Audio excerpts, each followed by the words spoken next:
Welcome welcome welcome, स्वागत है आप सबका टू द प्यार भरी रस भरी मजेदार से भरी ऐसे 210 की रिवीजन। ऐसे 210 सर क्या कहता है?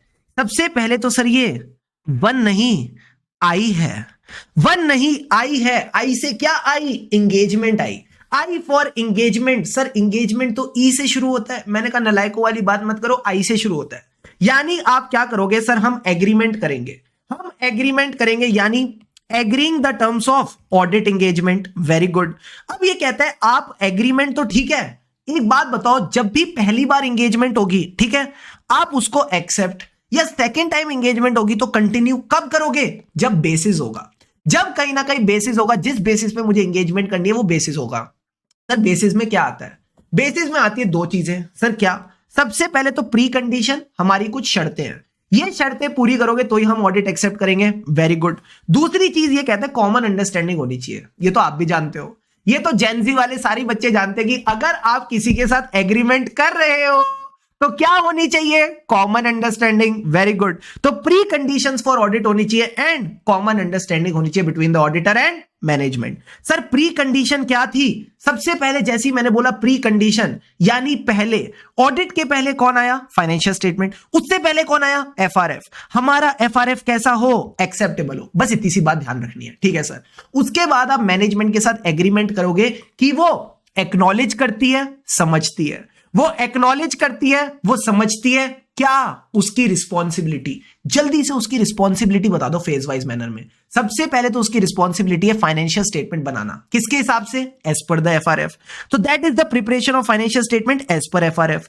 अब ये जो फाइनेंशियल स्टेटमेंट है, इसमें क्या नहीं होना चाहिए सर? मटीरियल मिसस्टेटमेंट नहीं होनी चाहिए। इसमें कहीं ना कहीं मटीरियल मिसस्टेटमेंट नहीं होनी चाहिए। अब अगर आप चाहते हो मटीरियल मिसस्टेटमेंट ना हो तो कौन से कंट्रोल्स की बात की थी? जल्दी से बता दो, हमने कौन से कंट्रोल्स की बात की थी? सर ये अंदर का मामला है, इंटरनल कंट्रोल्स। जो उनको इंटरनल कंट्रोल्स लगते हैं necessary for the prevention and correction of material misstatement, वो उसको लगा देंगे। अब जब फाइनेंशियल स्टेटमेंट बनके तैयार, किसकी एंट्री होगी? सर हीरो की एंट्री होगी। हीरो कौन है? मैंने कहा ऑडिटर। ऑडिटर को क्या चाहिए? शक्ति कपूर।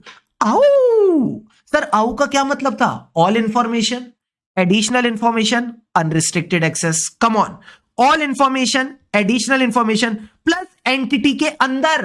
अच्छा, ऐसा नहीं होगा कि एंटिटी के बाहर जो लोग हैं उसके ऊपर भी एक्सेस चाहिए, नहीं, सिर्फ जो लोग एंटिटी के अंदर हैं। हाँ, एंटिटी के इस तरफ उस तरफ नहीं, विद इन द एंटिटी, उनके लिए हमें क्या मिलेगी? Unrestricted access. क्या ये पॉइंट क्लियर है? हाँ sir. Pre condition for audit RTP May 21 done डना डन डन। अब सर अगला पॉइंट, अगर प्री कंडीशन नहीं है, मतलब तुमने हमारी शर्तें नहीं मानी, क्या हम ऑडिट एक्सेप्ट करेंगे? मैंने कहा बाहर में जाओ, बाहर में जाओ, हम कोई ऑडिट एक्सेप्ट नहीं करेंगे। यानी प्री कंडीशन का क्या मतलब था? एफआरएफ एक्सेप्टेबल नहीं है, मैनेजमेंट एग्रीमेंट करने को तैयार नहीं है, तो इस केस में discuss the matter and don't accept the engagement unless required by law regulation. ऐसा कोई लॉ रेगुलेशन वैसे है नहीं, ठीक है सर।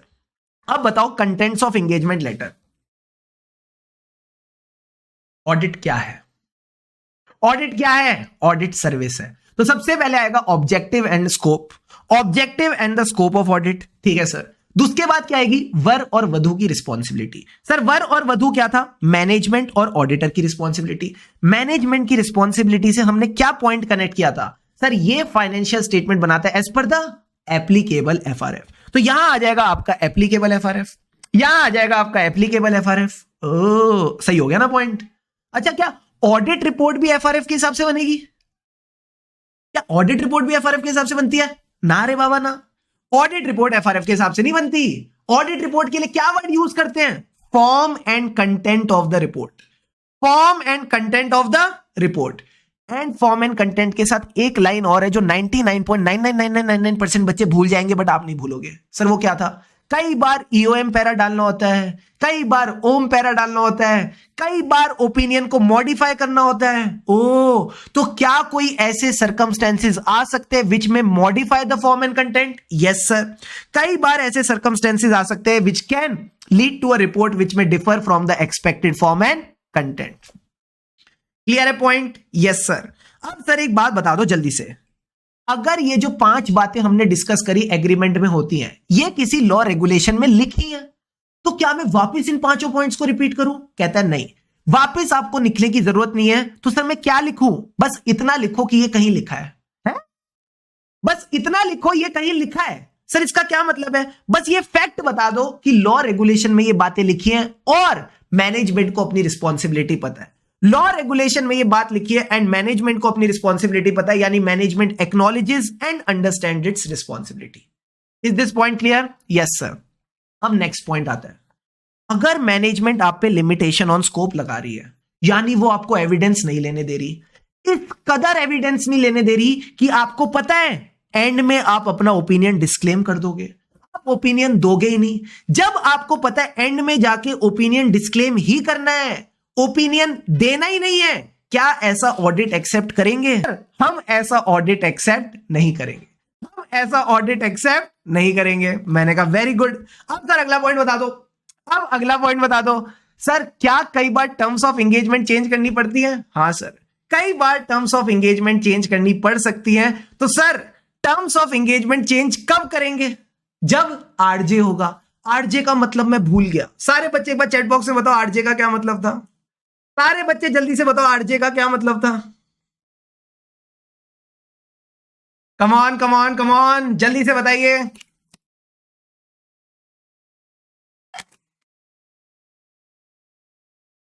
आरजे का मतलब है रीजनेबल जस्टिफिकेशन। रेडियो जॉकी नहीं है। गुड मॉर्निंग दोस्तों, रेडियो जॉकी नहीं है। ये क्या है? Reasonable justification. यानी रीजनेबल जस्टिफिकेशन नहीं होगी तो चेंज नहीं करेंगे। 3 तरीके बताओ जब आरजे मिलता है। सर आरसीएम, आरसीएम का क्या मतलब था? Restriction on the scope imposed by the management और द सर्कमस्टेंसेस। एग्जांपल देके बताओ मैनेजमेंट कैसे रिस्ट्रिक्शन लगा सकता है। मैनेजमेंट कहता है हमारी डेटर के साथ डिस्प्यूट चल रही है, क्योंकि मैनेजमेंट कह रहा है डेटर के साथ डिस्प्यूट चल रहा है तो आप डेटर को कंफर्मेशन नहीं भेज सकते। क्या ये एक रेलिवेंट रीजन है? हाँ सर ये रेलिवेंट रीजन है, कोई दिक्कत नहीं है, एक्सेप्टेड। दूसरा पॉइंट, सर्कमस्टेंसेस, हमारे अकाउंटिंग रिकॉर्ड्स डिस्ट्रॉय हो गए, अब इसमें बेचारा मैनेजमेंट भी क्या करे, ठीक है, एक्सेप्टेड। तो या तो मैनेजमेंट ने इंपोज करी है या सर्कमस्टेंसेस ने। सी का मतलब क्या था? Changes in the circumstances.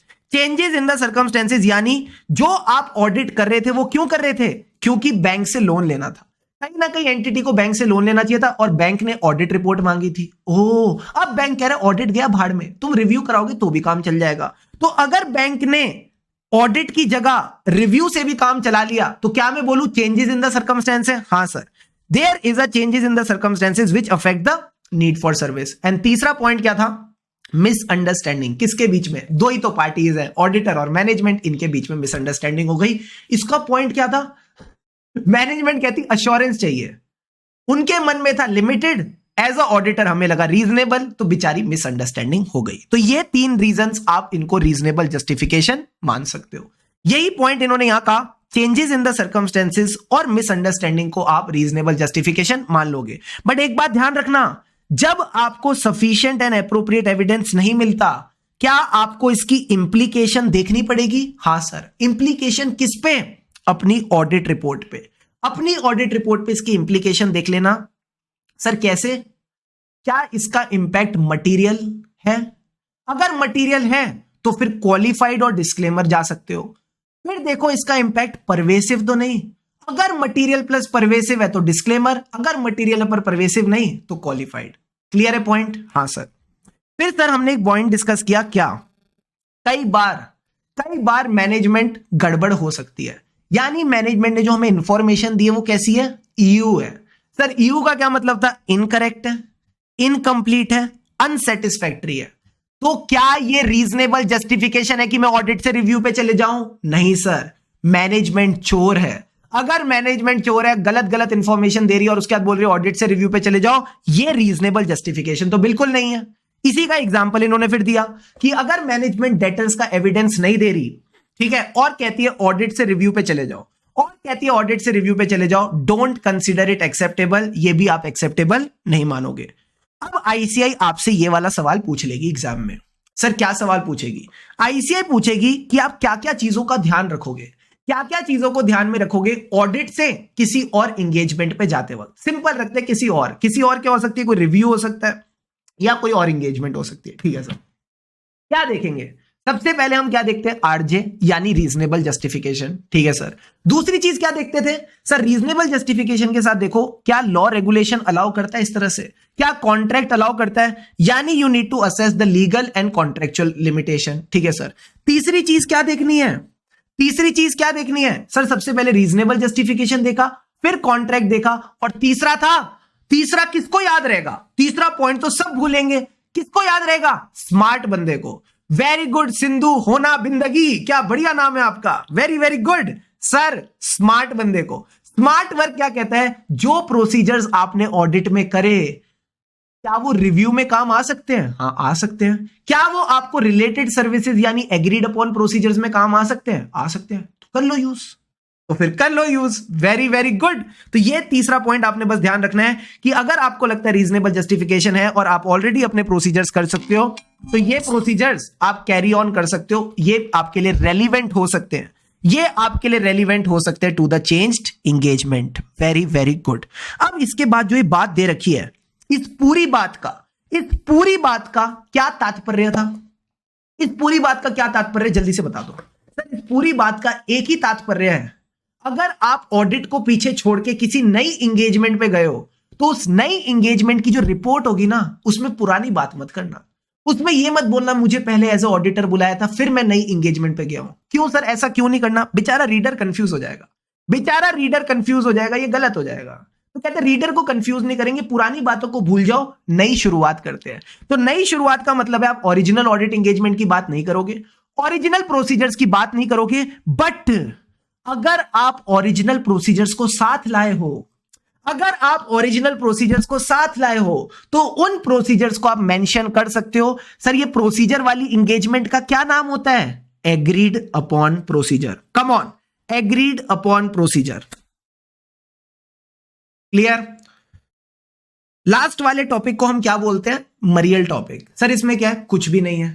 कब कब आपको अपनी ऑडिट एंगेजमेंट टर्म्स को चेंज करना पड़ेगा, पेयरिंग कर लो। सबसे पहले कहते हैं एंगेजमेंट लेटर में 5 चीजें आती है, सबसे पहले कहते हैं ऑब्जेक्टिव एंड स्कोप, उसको लेके मिसअंडरस्टैंडिंग हो गई है, बाकी टर्म्स चेंज हो गई हैं। 3 पॉइंट क्या थे, धंधा बदल गया, धंधा बदल गया, धंधा चलाने वाले बदल गए, धंधे के ओनर बदल गए, कम ऑन एवरीवन, धंधा बदल गया, धंधे चलाने वाले बदल गए, धंधे के ओनर बदल गए। ये 3 पॉइंट क्या थे, significant change in the business, ऐसा ना हो कि बस प्राइसेस को थोड़ा ऊपर नीचे किया तो वो चेंज बिजनेस नहीं होता, कह रहे significant change in the nature and size of the business. दूसरा, धंधे के चलाने वाले, जूनियर मैनेजमेंट या senior management, senior management, change in the senior management. Owner कौन सा, मेरे जैसा एक शेयर होल्डर वाला नहीं, significant change in the ownership, ठीक है। तो ये 3 पॉइंट आपने ध्यान रखने हैं। लास्ट में बोलता है क्या, एफआरएफ चेंज हो गया, लॉ रेगुलेशन चेंज हो गया, या रिपोर्टिंग रिक्वायरमेंट चेंज हो गई, याद रहे तो रखना, बाकी काफी है।